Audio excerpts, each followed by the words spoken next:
ہم غلامان احمد رضا ہیں، ارے کوئی بھی ہم نے نبی کے دور میں کلمہ نہیں پڑھا، ہم نے غریب نواز کے دور میں کلمہ پڑھا ہے دوستو۔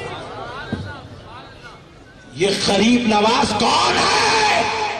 اسی کربلا والے حسین کا صدقہ۔ ہمارا اسلام تو کربلا سے جڑا ہوا میرے بھائی۔ آپ کیسے کربلا کو بھول سکتے ہیں؟ آپ کیسے کربلا کو فراموش کر سکتے ہیں؟ آپ کیسے حسین کو بھول سکتے ہیں، حسین کو چھوڑ سکتے ہیں؟ ان کا صدقہ ہے کہ تم آج ہم مسلمان نظر آ رہے ہیں۔ اور ایک بات کان کھول کے سن لو اے اورنگ آباد والوں، کسی کو یہ بات معلوم ہو یا نہ ہو، تم کو معلوم ہونا ضروری ہے، کیونکہ تم کسی معمولی شہر کے رہنے والے نہیں۔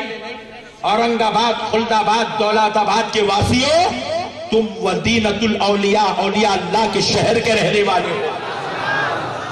یہ جتنے اولیاء تمہارے پاس آرام کر رہے ہیں خلد آباد، دولت آباد اور اورنگ آباد میں، اور جتنے اولیاء آرام کر رہے ہیں پورے ہندوستان میں، ان کی اگر تعداد مقرر کی جائے تو کم و بیش 1 لاکھ اولیاء اللہ ہے۔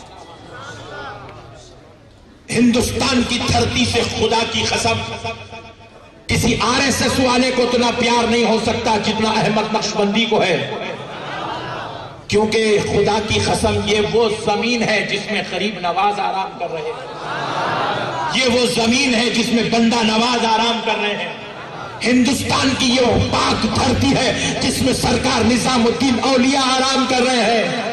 مسلمان کچھ بھی کر سکتا ہے مگر ایک سنی درگاہوں کو چاہنے والا،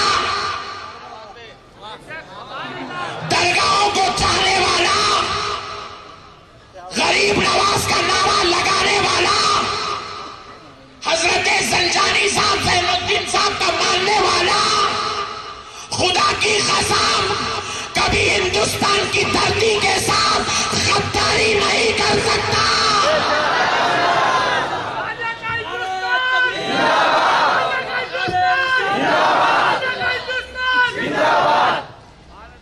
مسلمان میں درگاہ والا گنہگار تو ہو سکتا ہے، خطاکار تو ہو سکتا ہے، سیاہکار تو ہو سکتا ہے، شرابی تو ہو سکتا ہے، مگر حکومت وقت کان کھول کے سن لے، درگاہ والا دہشت گرد نہیں ہو سکتا۔ واہ واہ، بہت خوب۔ غدار ہندوستان نہیں ہو سکتا ہے۔ آپ پوچھیں کیوں؟ کیونکہ ہمیں اپنے باپ سے زیادہ اس دھرتی ہندوستان سے پیار ہے، کیونکہ اس میں حسین کے بیٹے آرام کر رہے ہیں، اس میں فاطمہ کے لال آرام کر رہے ہیں، اس میں علی کے دلارے آرام کر رہے ہیں، اس میں خاندان نبوت کے چشم و چراغ آرام کر رہے ہیں۔ اس دھرتی کے بعض مقامات پر چپل پہننا بھی مسلمان درگاہ والا اپنے لیے بے ادبی سمجھتا ہے۔ یہ دھرتی ہمیں اتنی عزیز ہے، یہ دھرتی ہمیں اتنی عزیز ہے، اگر اس دھرتی کو بچانے کے لیے